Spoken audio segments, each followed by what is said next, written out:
Welcome back. This training mission serves as a basic introduction to using the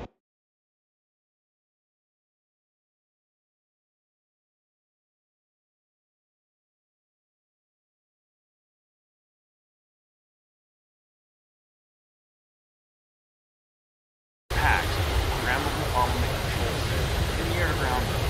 Please wait for everything to load properly. As you probably remember from the air-to-air introductory mission, PACS is your main tool when it comes to setting up and monitoring your weapons, and will be extensively used when planning and performing air-to-ground missions. First, let's enable the air-to-ground master mode. Note that it's not necessary for setting up or manipulating the PACS, but since this session is all about air-to-ground, let's make it a good habit. Good. Now enter the PACS, or ARMT armament page, on the left MPD. Press push button 11, followed by push button 2. We're now in the PACS main menu, where you can set up the air-to-ground weapons, edit the air-to-ground loadout, set up combat jettison, or enable training mode. We'll leave the jettison and load parts for another time and focus on the air-to-ground page, as it already is going to be a long lesson. Press push button 3 labeled AG.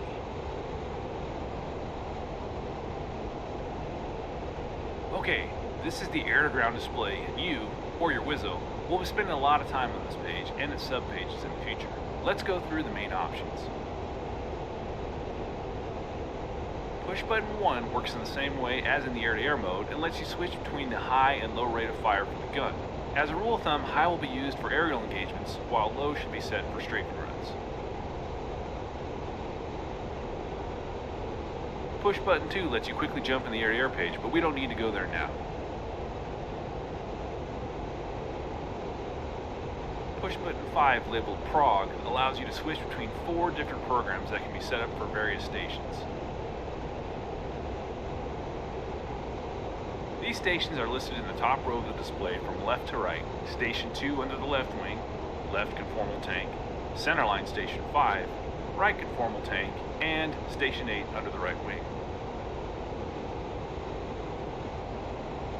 You can see at a glance the kind and the quantity of available weapons on each station. If nothing's loaded, pylon will be displayed, as in the case with Station 5. If the pylon is removed, then the legend will be blank. Loft, TARM, AT, and CT are parts of weapon delivery data set up in the air-to-ground delivery page, which we will visit at the end of this training. Finally, the current mode for air-to-air as well as air-to-ground, which can be either training or combat, is displayed next to push button 15. That covers the basics, so let's jump into setting up the programs. It's important to remember that these are linked to specific types of weapons. You could select all stations with the same type of bomb and set one program for all of them. Then you can switch to the next program, select only one of the stations, and set it up differently, and so on. We'll prepare 3 different programs now, starting with the 2,000-pound Mark 84s. Select Station 2 and 8 by pressing push buttons 20 and 16. Okay, both stations are now boxed, and your next step should be to select the desired delivery mode. In this case, either CDIP or auto. The CDIP is exactly the same as CSIP for all the other aircraft, and stands for Continuously Displayed Impact Point. The other option is auto, and it allows you to drop the bombs on the previously designated target. Select auto by pressing push button 7.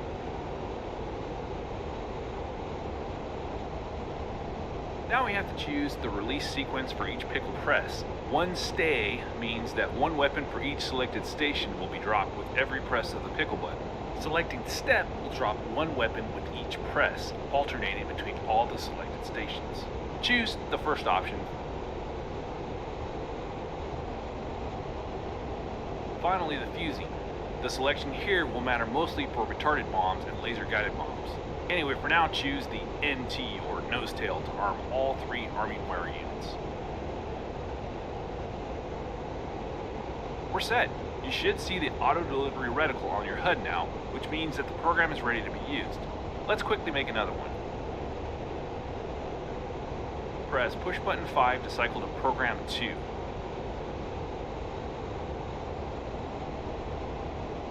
Now select left conformal tank by pressing push button 19.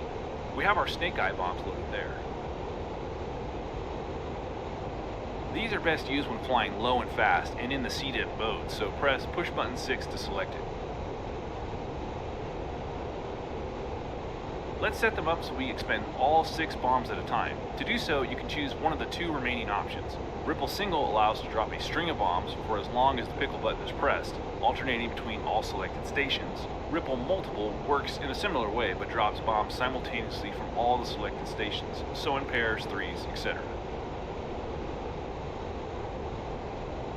Since we have snake eyes loaded only on one station, choose Ripple Single by pressing push button 8. New options appear on both sides of the screen. On the left, you can select the quantity or the total number of bombs to be released. On the right side is the interval between the bombs in feet. Set the quantity to 6, pressing push button 3 5 times.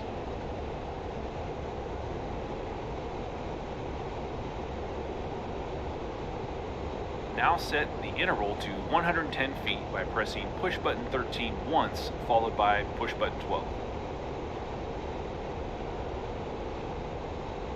Good, now the fusing. For snake eyes, it does make a big difference. Choosing nose only will make them drop as normal bombs. However, if you select nose tail or tail only, it will make them deploy speed retarding fins. Do so now.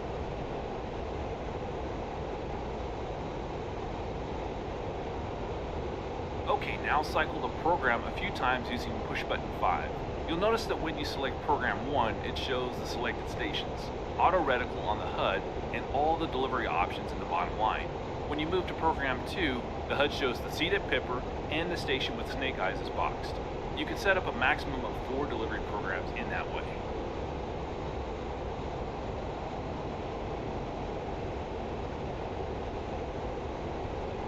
Good. Now make sure you have program 2 selected and press push button 10 marked AG delivery.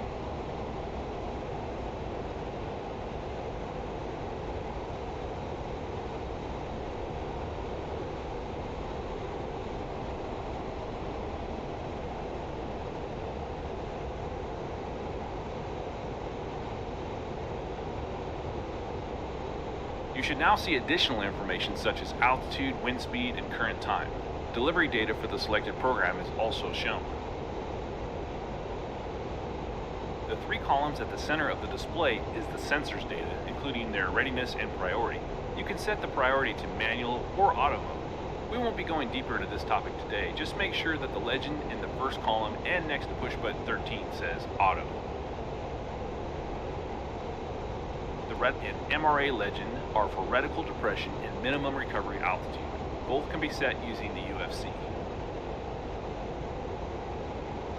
Let's have a look at one last subpage, as I know this is a lot to digest already.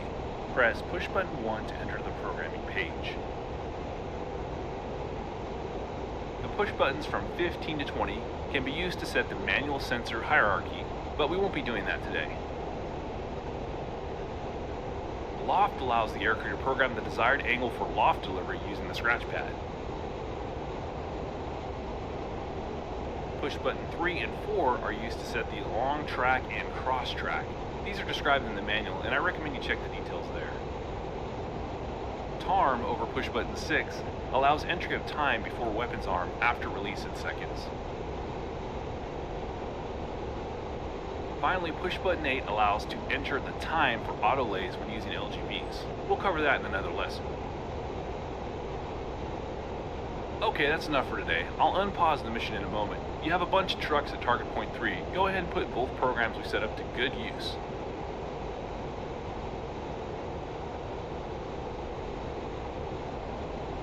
Oh yeah, don't forget to set your master arm to on. Have fun!